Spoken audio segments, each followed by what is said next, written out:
Hey guys, in this one we're going to go over a exchange economy and how to find Pareto and core optimal allocations. So first we're going to define the exchange economy, and the way we're going to do that is the way that is posted in my notes. Hopefully the time you seeing this video that's already posted. So the way that we're going to do that is there are going to be two people in this economy. There are going to be two goods. Now these numbers don't usually have to be the same, but for the sake of simplicity and as Dr. Syncombe says, so we can draw it, we're going to deal with two goods, two people. So the first guy we're going to say has, I'm just trying to think of the example that I've written out. The first guy is going to have 10 of good 1 and 15 of good 2. And they're going to have the utility function x1 alpha x2 1 minus alpha, where obviously alpha is between 0 and 1. Person 2, we're going to say, has the amounts 20 and 35, and their utility function is similar, but with a different parameter, also between 0 and 1. And that's the exchange economy as we're going to define it. So what we're going to do in this one is we're going to draw out an Edgeworth box, and I'm going to try and explain some things about what it means. So between these two people, if we're setting up some kind of trade, we say the total allocation vector, the E, is equal to the sum of their individual allocation vectors, these two things, which in this case is equal to 30 and 50. So the total two-person economy has to work with is 30 of good 1 and 50 of good 2. So whatever we do, we can't use more than those amounts. So the way we're going to move forward in this is we're going to assume that we're using exactly that much. We're going to assume that whatever we give to person 1, person 2 is going to get whatever is left. So what we're going to say is x1,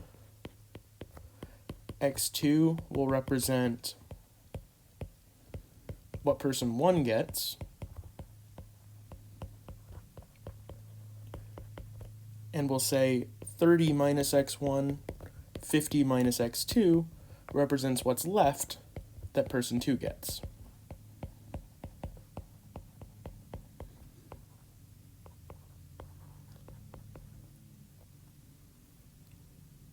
Okay, and so in that notion, we can rewrite the utility functions as person 1's is going to be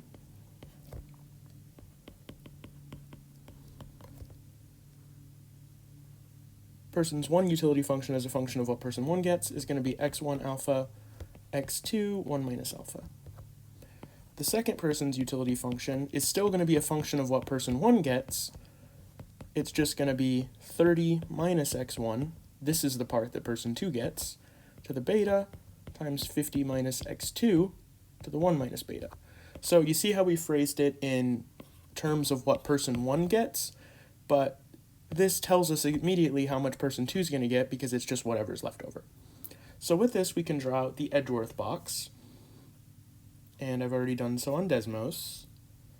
So for the purposes of this demonstration, ignore the paneling over to the left. I just am not savvy enough with sharing my screen to get rid of it. So there's some messy notation in there because it's how Desmos works, just ignore that. So what I've done is I've drawn this box. So essentially what we've done is we've taken good 1 and we've put it along the x-axis and we've put good 2 along the y-axis.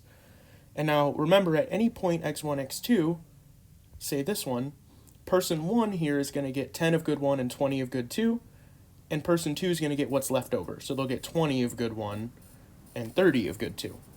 So that's the way we're going to work forward from this, is any point we pick here, person 1 gets that point, person 2 gets what's left.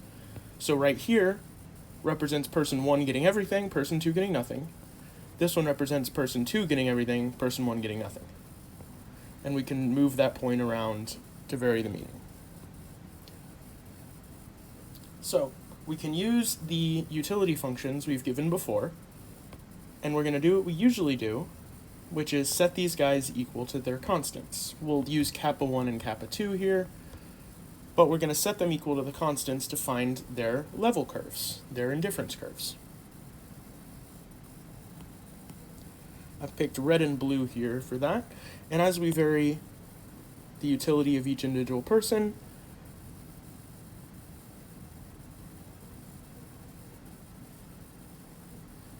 we see that person 1 increases. So this is a very low utility, and as we increase the amount of utility, it's them getting more of each good. That's the person 1 indifference curve. Now only looking at person 2, remember they're kind of backwards. The way he described it is, pretend you're Spider-Man looking at this upside down. They now get what's left over, so their utility is going to increase this way. As person 1 gets less, they're going to get more, and their utility will increase. So now it's decreasing. This way it increases. So to kind of draw it, from this point to this point, they're getting more and they're getting happier. And as they move from that point, person 1 gets less, so person 1 is becoming less happy. There's the kind of intuition there. This is our kind of Edgeworth box. And so now this demonstration is going to get pretty, I guess, sketchy, to say the least. So suppose we're at, I'm just going to try and come up with a point that's demonstrable. There we go. So assume we're about there, at that point. Assume this is the allocation we pick, and I've drawn the two indifference curves going through that point. A Pareto improvement is one such that both people can be at least as good off or better off. Some people define it as both people have to be strictly better off, some people define it as one person has to be better off and the other has to stay the same. But, let me see, I believe in this class, in this class we've defined it as an allocation that makes each person strictly better off. Yeah. So, ignore kind of what I just said, we want to make each person strictly better off. We can do so, in theory, if I could move the indifference curves the right way, we could do so in theory by moving the two people's indifference curves in the proper direction. Oops, sorry. Pretend I didn't touch that. There we go. We'll start from here again. Okay. So we're at this point. We can increase each person's utility curve in their proper direction.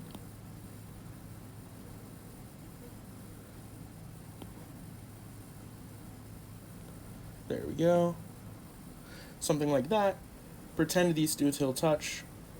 We can go right there. The reason I say pretend they still touch is because the slider is not the most smooth thing, so I can't get them to go exactly.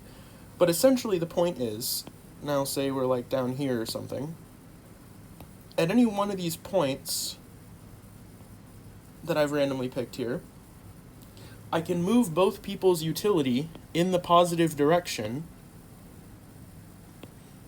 There we go. And move to that point. And I can keep doing that, and it's going to turn out that the only way I can no longer do that is if the two curves are back-to-back, tangent to one another. That way, moving one person up any amount of happiness has to decrease the other person's happiness, and so there are no more Pareto optimal, or Pareto improvements, which means, by our definition, you're at a Pareto efficient allocation. So, the intuition here is that the two curves have to be tangent to one another, which means their marginal rate of substitutions have to be equal at that point. So, going back over here, I'm going to erase the kappas here. We can find their marginal rates of substitution by using this formula, where these are the partial derivatives, and I guess here that should be, there we go. So, person 1's marginal rate of substitution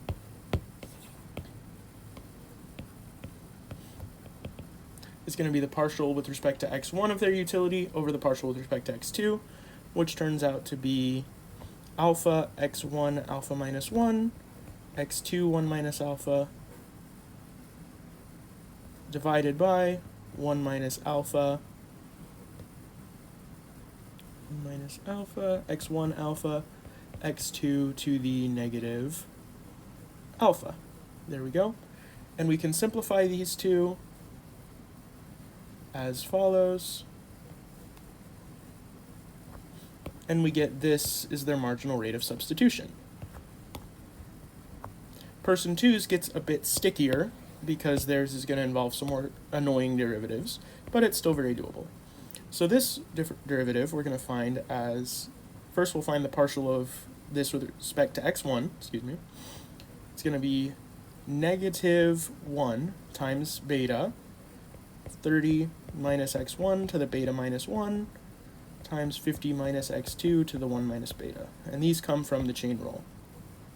On the bottom, we're going to have negative 1 minus beta, 30 minus x1 to the beta, 50 minus x2 to the negative beta. We can simplify in a similar way, and we get this guy as our marginal rate of substitution. And so what we do is we set these two equal to one another, and that's what it's going to be when you're at a tangency. So person's 1 marginal rate of substitution is going to equal person 2's, which means you're going to have these two guys being equal to one another. And at that point, it's going to be a Pareto optimal allocation. So what you can do here is you can solve for x2. I did it earlier. I'm going to omit that because the process of me doing algebra is painful. But in Desmos, it allows you to just graph the function like this. But you could get x1 as a function, x2 as a function of x1 in this to get your curve of the Pareto optimal allocations. So let's take this and graph it in Desmos.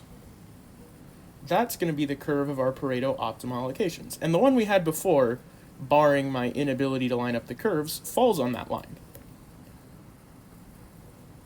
This is going to be the set of all of our optimal allocations that are Pareto optimal, where you can improve both people.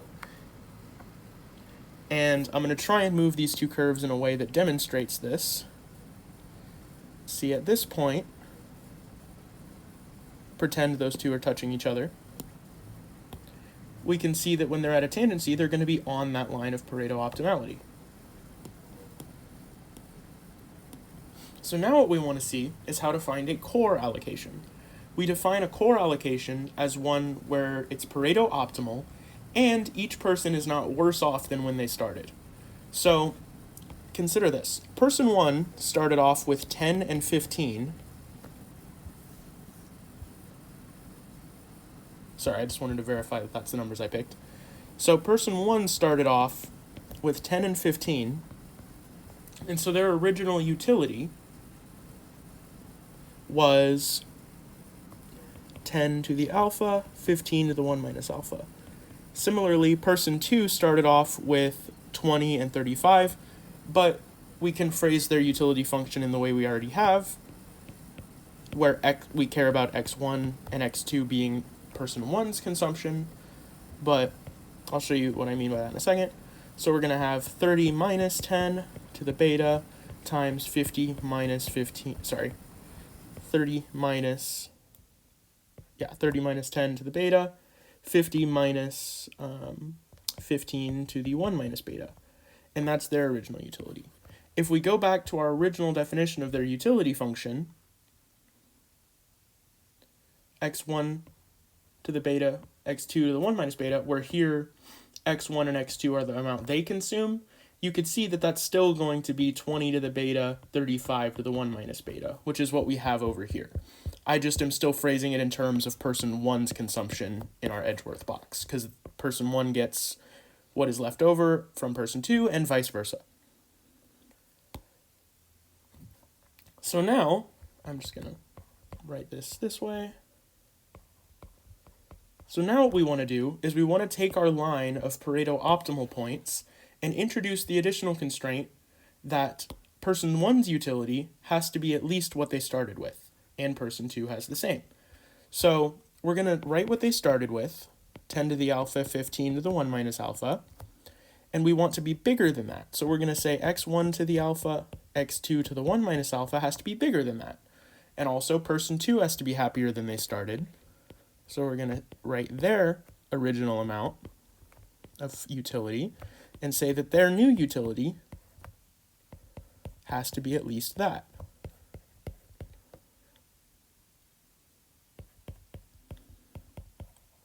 So once we introduce these two constraints, again, you could solve for this as x2 in terms of x1 as part of your constraint curve.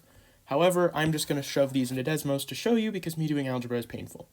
So this black line right here, this guy, is going to show the core allocations.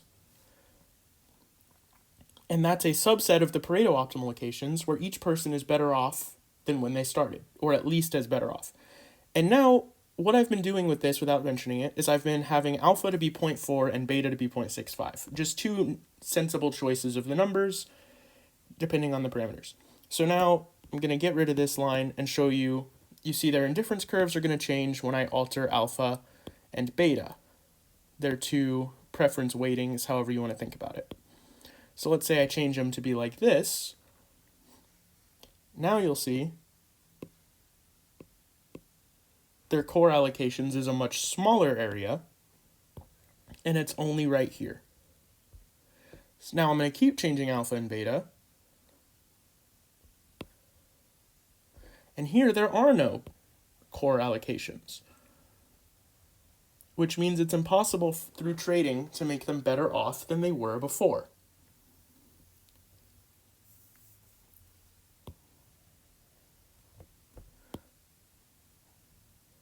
There we go.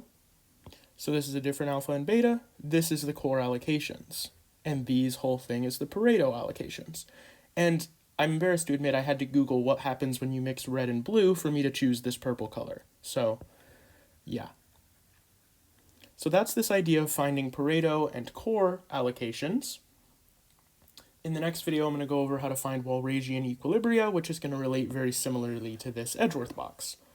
Hopefully this is in some way useful. I apologize for the delay in posting this. I got this request a few times.